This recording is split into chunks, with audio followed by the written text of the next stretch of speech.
Hi, I'm Lieve with Professional Econ Grooms, and let's talk about your horse's skin and their coat and things you can find on their skin and coat when you're grooming. But first, a little bit about a horse's skin anatomy. It's got three layers. The outermost layer is the epidermis, and this layer is shedding and growing cells continuously. The middle layer is called the dermis, and there's a lot of blood vessels that live in the dermis, and that helps your horse regulate their body temperature. There's also going to be some sensory nerves and hair follicles in that middle layer. The nerves that are in that dermal layer are going to react to temperature and pressure and itchiness and pain. The dermis is also responsible for creating those proteins, those collagens and elastins that keep the skin healthy and strong and supple. And as a health bonus for your horse, the dermis also has a layer of immune cells that help your horse fight off infection. Now, the subcutaneous layer is where there is a layer of fat. This is the innermost layer. There are also muscles that live under there that help your horse twitch when they have a fly land on them. And the subcutaneous layer also has some vessels and nerve supply. Your horse, there are going to be several different things that you might find as you're doing your daily brushing and inspection of their skin. And a really common one is called rain rot. Now, this is a bacterial infection, and it's created when there's a lot of moisture trapped against the skin. When horses have bacteria or fungus and moisture and things get trapped against the skin, that's like the perfect petri dish for these bacterial microorganisms and also fungal microorganisms to start to kind of multiply and then take over. And with rain rot, what you're going to see is a bunch of scaly, kind of flaky skin. And oftentimes those flakes will come off and they'll bring clumps of hair with them. So you might end up with a horse that's got some bald patches and some scales and then some like little chunks of hair that start to come out. And the thing with rain rot is that it can be transmitted from horse to horse through sharing blankets or saddle pads, sharing grooming tools, things like that. You might be more likely to see rain rot in the winter when a horse has a thicker winter coat and they've been maybe sweating underneath it, or if they have a blanket put on them when they are not fully dry after exercise. That creates also like a little sauna for the bacteria to have a little party. And then there is ringworm. Ringworm is actually not a worm. It is a fungus, and it creates circular bald patches around your horse's body. It can happen anywhere. And unfortunately for humans and other horses, it's totally contagious. So we can pick up ringworm from horses, and they can also give it to their friends, especially for sharing blankets and saddle pads and grooming tools. And then there's just generic dandruff, and this is just flaky skin.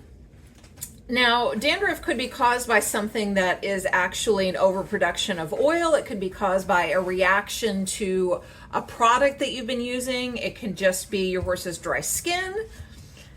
It might also be mites or lice living in your horse's mane or tail area. Those are common places you might see dandruff. And mange is a skin infection created by microscopic mites. And there's two different kinds. And usually what you're going to see is a really oily, greasy, sometimes very itchy hair loss pattern, usually around the mane and the tail. And let's talk about allergies. And allergies are something that you might see presented by their skin. They might get hives, they might have sores, they might get big welts, they might have hair loss, they might have excessive itching in localized places or overall. And allergies are really tricky to kind of narrow down the cause of, and know that they can be caused by something external to your horse, meaning the environment that they live in. Maybe it's something in the pasture that they're rolling in. Maybe it's something internal like the pasture that they're eating. So there's lots of things to explore, things you put on their bodies or things that they roll in, and then things that they're ingesting, be it pasture or hay or feeds or supplements. Might also be insects. One very specific type of allergy is called sweet itch. And this is when there's these teeny little midges, or no-see-ums as they're called. They're a member of the gnat family. And they like to bother horses on their dorsal side, meaning anywhere from their poll all the way to the to their tail on the top side, their top line. And they will bite a horse, and your horse will have an extreme allergic reaction to that, and it creates intense itching. And your horse is going to do whatever they can to relieve that itching. And in doing so, very often they will break the skin and create open wounds. And as those are healing and then getting repeatedly bitten by more midges, the cycle continues. There's more itching, there's more hair and skin loss, there's more biting, there's more itching, and so on and so forth. You might have heard of proud flesh, which happens when a horse's granulation tissue kind of gets out of control during the healing process. Now, there's no nerves in it, but there certainly are blood vessels in it. And it prevents the outer edges of the wound from creating a covering of new skin over that granulation tissue, which is why it tends to bubble outwards. And this can happen because of a little contamination into the wound, an infection into the wound, movement, which is why it's particularly common to see proud flesh on lower legs. You might also find some weird growths, especially if you have a gray horse. About 80% of gray horses develop melanomas. And this is a condition in which the cells that produce melanin, which is the coloring, kind of get out of control, and they start to multiply and haywire, and you will start to find black growths, typically under their tail, sometimes around their eyes and nose, sometimes around their udders and sheath. Melanomas are typically very slow growing, but they can be everywhere in your horse, even internally. There are treatments and vaccinations that you can give your horse in order to help diminish the chance of a gray horse developing melanomas. And then as you see them, it's important to notice where they are and how fast they're growing, and if more are popping up. You might also find a growth called a sarcoid, and this is a skin cancer. They typically stay pretty local. And I've seen them on faces, I've seen them around elbows, I've seen them on bellies and necks, ears, tails, kind of everywhere on a horse. Sometimes they can interfere with a horse's tack. Sometimes they can become uncomfortable and they might need to be surgically removed. You might also find a summer store, and you're going to wonder, if you see a summer store, where on earth it came from, because they come up so quickly. Typically what will happen is a horse will get a small cut or a nick somewhere, and a very specific fly will come along that happens to be being the host for a worm. And the fly will land in this tiny cuts, and the worm will say, you know what, this looks like a great place to live. And the worm decides to live there. And then your horse has a big reaction, and then the sore opens up, sometimes to the size of a quarter or even bigger. And this can happen so quickly. They're extremely difficult to get rid of. And it involves topical medications, sometimes internal medications. But just know that flies and sores in the summer and worms can create a big problem. Horses might get lice or mites. Now, lice you're going to be able to see, and they look like teeny tiny pieces of rice along the mane and sometimes in the tail. Mites are microscopic, and some mites live specifically in lower leg feathers of certain draft breeds. Other times they are just kind of like this general skin problem like mange. And then there's everybody's least favorite skin condition, and that is mud fever or scratches. They all fall under this umbrella of equine pastern dermatitis. And basically what that means is there's a skin problem on the lower legs, but there's more than one reason for this. The most common being there is some sort of mud fever going on where there's a bacterial and or fungal infection of the skin, usually around the lower legs inside those feathers. It goes back to that petri dish of moisture plus bacteria and just kind of giving those microbes a wonderful place to set up shop. It might also be just a straight up fungal infection. There's also a condition called UV sensitivity or ultraviolet light sensitivity, in which case any pink skin, which is under white hair on your horse, typically the lower legs on that chrome, gets really inflamed when exposed to sunlight. And this is caused by one of two things: a toxic plant that your horse has eaten, or if your horse has a liver problem, that can create that UV sensitivity. And often it looks exactly like scratches or mud fever. Now, whenever you find anything weird or unusual or new on your horse, especially if it's skin related, it's always a great idea to get your vet involved from the very beginning, because you want to identify what's going on and then create the proper diagnosis to get the proper treatment so your horse doesn't have an infection that gets out of control or spreads to other horses. And you know you're spending your time and your dollars treating exactly what it is effectively. And some of these skin conditions can just snowball so quickly and create a lot of itching and discomfort for your horse. So you want to get that taken care of as soon as possible. And how do you, as a horse owner, horse lover, horse caretaker, help their skin and coat be the best? Well, two things. You have to look at your horse's skin and coat health from the inside and from the outside. And there's a lot of things going on inside your horse that can create a dull coat and that lackluster shine and not enough sebum being produced. And the number one culprit of that is going to be internal parasites. Those little creatures that live inside your horse's digestive system like to leach your horse's nutrients from their food before your horse has a chance to get to them. You're going to see a dull coat. Your horse might be a little listless. They might have a funny shaped belly. And if you're wondering how you can determine if your horse has internal parasites, there's something that vets like to use now instead of using the rotational worming, and that's called a targeted deworming practice. And that's by identifying the worms that are inside your horse or more likely to be inside your horse and then treating with the appropriate medications. We're getting to a time and place where the dewormers that we have are not as effective as they used to be because the parasites are getting really smart and resistant to those drugs. So in order to help slow that process down, we want to find out what's going on, and then we apply the appropriate deworming medications so we don't instead create more and more drug resistant worms. And the way to do that is with a fecal egg count. Now, this is when you take a couple of balls of your horse's fecal matter, you send it to the laboratory, and they're going to be looking for strodules and other types of worms. Sometimes you'll see a tapeworm egg show up on a fecal egg count, but usually not. Now, this doesn't test for very, very specific worms, but it gives an idea to your veterinarian about what your horse's egg count is. And this helps your vet determine what the best medication is and if your horse actually needs it. We don't always want to obliterate a horse's parasite load in their body. We want to keep it at a minimal level, again, to help prevent that that phenomenon in which the bacteria or the parasites are starting to be immune to the drugs. Horses that have other systemic diseases going on might also not have the best coat and the skin, and you might see this in a case of a horse that has PPID, which is also known as Cushing's.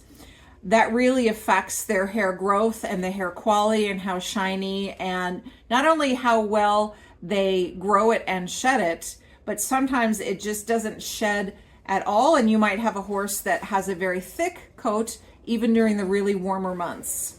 And just to be clear, a horse that has a very thick coat doesn't always have Cushing's, and a horse that has Cushing's does not always have that very, very thick coat that is hard or late to shed. Horses that are missing some vital nutrients in their diet might also have less than lustrous skin and coat. And I'm talking specifically about omega-3 fatty acids. These are so important not only in their general comfort. The omega-3 fatty acids tend to be anti-inflammatory, so that helps a lot with internal processes, but it also creates a really lustrous coat when your horse has the proper balance of omega-3s to omega-6s. And ideally, they're getting a lot more 3s than they are 6s.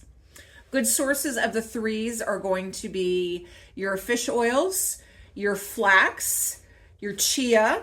Although I find that because you have to soak chia, it's not always convenient, especially if you live in an environment where having water soaking around your food is not ideal.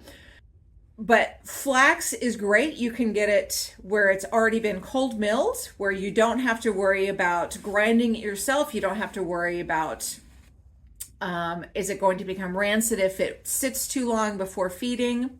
Pasture is another great source of omega-3 fatty acids, but again, that can be very seasonal. You might need to adjust your horse's diet between the seasons to make up for any less than ideal pasture, or if they're changing locations where their hay is going to be different.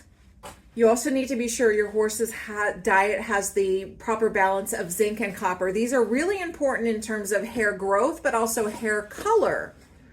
When horses don't have appropriate levels of zinc and copper in the diet, their coat becomes sun bleached. Of course, that also happens for being in the UV sun, but the zinc and the copper actually help with your horse's pigments being produced and being spread into the individual hairs. So without those nutrients, the hair's not going to be its true color, and it's going to look sun bleached. And to help support your horse's skin and coat health, there's a number of things that you can do. And if you do them a little bit every day, it's a lot better than doing a big project on the weekend. And the first thing is to groom your horse every day. And start with the daily skin inspection. Use your fingers, use your eyes, run your hands all over your horse's body. Look for things that are different or weren't there the day before. Is something really oily? Is something really dry? Is there a new itchy patch? Is there something that you feel like a lump or a bump or a scrape or a cut or a tick or another type of bug? When you're finished riding, doesn't matter the season, take care of those sweat marks. So in the summer, when the weather's great, you can rinse your horse. You can shampoo your horse. Make sure you're using a shampoo that is very mild, adds some shine, and is designed to be used very frequently. In the winter with sweat marks, it's best if you help them dry with coolers, and then you can buff them off with a cactus cloth. You can use a no-rinse shampoo to help remove the sweat marks. You can use a stiff brush. Also think about picking the best shampoo for your horse's needs. A horse that is just getting a pretty regular shampoo bath and needs a little shine boosting, you can use a simple shampoo that's very gentle but will help protect your horse's skin and coat. If your horse has sensitive skin where they're getting a lot of insect bites or they're very itchy, or their skin just needs a little bit of support because they have prior skin infections or they're very sensitive to getting them, use a shampoo that has some lemongrass and tea tree oil in it. Those are very soothing. They smell great. They have some anti-fly properties where not a lot of insects like to be around those smells, and they boost shine. If your horse is a little bit bleached or you've clipped them and maybe your dark bay is now a little bit more of like a mousy color, or you have a white or gray horse and you need some help brightening those areas, look for a color enhancing shampoo. These are designed to put back some color into your horse, add some shine, and protect that hair. As you are inspecting your horse's coat and skin, make sure to spend special attention in their mane and in their tail. You want to get to the root of all of that hair and really feel around there, make sure there's nothing new, especially ticks because they like to live there, and lumps and bumps, especially if you have a horse that is more likely to develop a sarcoid or a melanoma. If your horse wears blankets, take them off every day because you want to make sure that nothing is growing under there like a science experiment, but you also want to look for rubs, especially around the shoulder area, sometimes around the base of the mane, on the hip points. You want to be sure that that hair is staying nice and healthy. If it's not, adjust your horse's blanket fit. Maybe try a different style, a different brand, a different size. See if that helps.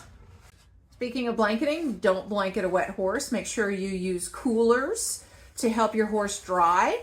It's also helpful if you can give your horse a nice curry and a nice stiff brushing after you have let them dry before you put on a blanket.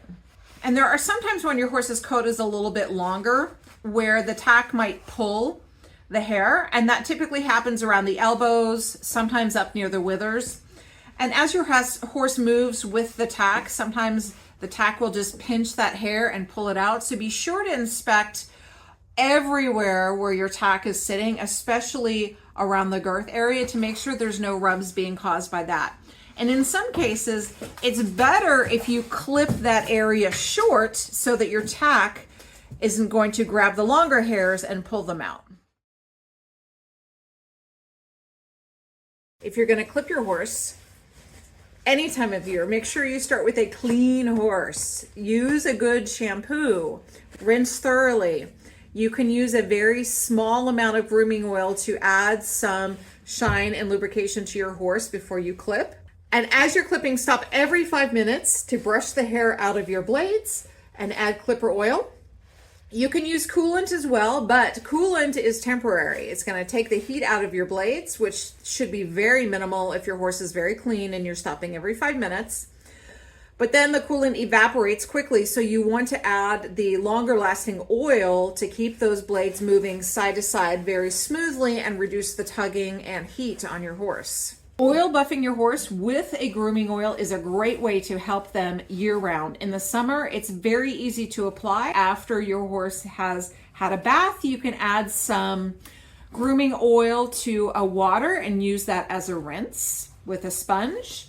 In the winter, you can hot towel your horse or hot cloth your horse with hot water in a bucket, a dollop of grooming oil, and probably for about 2 gallons of hot water, maybe just 1 or 2 capfuls of oil is perfect. Then dunk your hot cloths in there, wring them out really well, and then use that to curry on your horse. And that grooming oil is a great conditioner. It acts like sebum would. It soaks into the hair. It helps prevent stains. It adds shine. And it's a nice way to just get that show ring glow on your horse. It's also really important that you use clean grooming tools. Don't use dirty saddle pads on your horse. Clean your horse's girth and bridle, especially because those areas sit directly on your horse. They're not removed from your horse with a saddle pad. Regularly clean your horse's brushes. You might need to do this more often in the winter when they tend to get just a little bit dirtier. Don't share grooming tools. And make sure your horse doesn't have any grits where any tack or polo wraps or boots are going to be. You don't want anything on your horse's leg, like any mud or dirt, to be underneath a boot or a polo wrap. That's just going to create irritation, just as it would under your horse's saddle pad. And most importantly, keep in touch with your vet. If you notice something's going on with your horse's skin, call your vet, get involved, create a plan, and keep your horse healthy ahead of the curve.